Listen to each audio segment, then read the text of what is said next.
আলহামদুলিল্লাহ। যারা দেশকে ভালোবাসেন তারা হলো আসল মানুষ। প্রকৃতি যারা ভালোবাসেন তারা আসল মানুষ। যারা সোনার বাংলাদেশকে ভালোবাসেন তারা আসল মানুষ। সোনার বাংলাদেশ যারা ভালো না বাসে তারা কখনো মানুষ হইতে পারে না। আপনার থাকতেই পারে আর আরি হানাহানি থাকতে পারে, তো এই দেশ আপনার আমার। এই দেশের প্রতি আপনার আমার ভালোবাসা থাকতে হবে।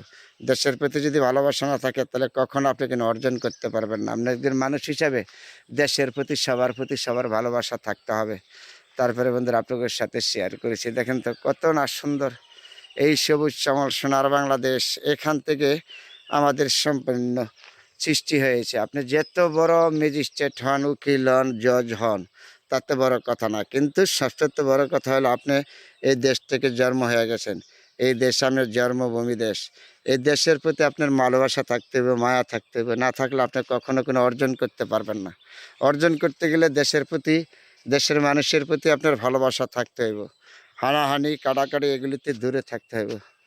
তারপরে যখনই আপনি দেশে আসবেন, আপনার দেশের মায়া, যে কোনো গ্রামে যে কোনো জেলায় আপনার বাড়ি, তাতে বড় কথা না, কিন্তু দেশের প্রতি থাকতে হবে আপনার সর্বত থেকে ভালোবাসা।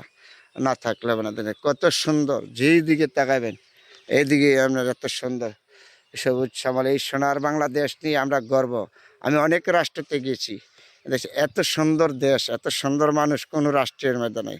এর থেকে হিংসাপূর্ণ অন্য রাষ্ট্রের মধ্যে আছে। তাহলে আমাদের এই দেশটা সর্বত থেকে বেশি সুন্দর, এগুলি আমাদের বলার অপেক্ষা রাখে নাই। তারপরে বলেছি, দেশের প্রতি যদি আপনার ভালোবাসা না থাকে তাহলে কখন আপনি কিনা অর্জন করতে পারবেন না। দেখছেন তো এই যে গাছপালা সবুজ শ্যামল সোনার বাংলাদেশ, যেদিকে তাকাবেন এদিকেই সুন্দর। এটা হলো আমাদের জন্মভূমি এলাকা। আপনি এই দেশে না, যে কোনো গ্রামে আপনি জন্ম হয়েছেন সেটা বড় কথা না। কথা হলো কি, যেটা ভালো এটা আপনি ভালো বলবেন, খারাপ যেটা খারাপ বলবেন।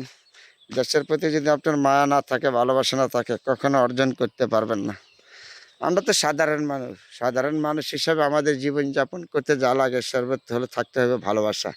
এই ভালোবাসা অর্জন করতে গেলে সবার সাথে আমাদের মহাব্বত ভালোবাসা দিয়ে এগিয়ে যেতে হবে, নাইলে কখনো আমরা কিছু অর্জন করতে পারবো না।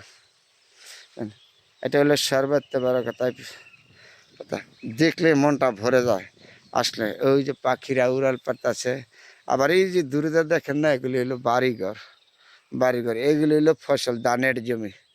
ধান, আমাদের সর্বত্র সোনালি ফসল হলো ধান।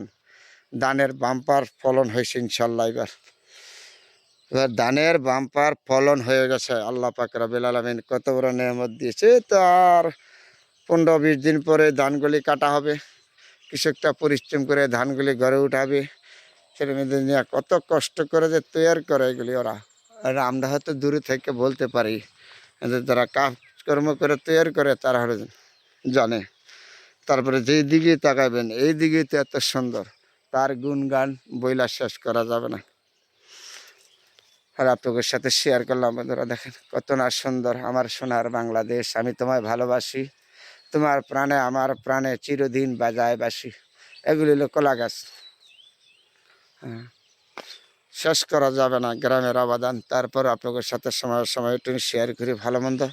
এটা হলো সর্বত্র। আমি যখনই চলে আসি আমার নিজের জন্মভূমি থেকে, তখন আপনাদের সাথে সবার সাথে শেয়ার করি এগুলি নিয়ে। দেখেন শেষ করা যাবে না, যেই দিকে তাকাবেন এইদিকে এত সুন্দর আমার জন্মভূমি এলাকা। এটা সবাই ভালো থাকবেন বন্ধুরা, অনেকগুলো কথা বলেছি। সবার জন্য সুন্দর সময় খাটাক।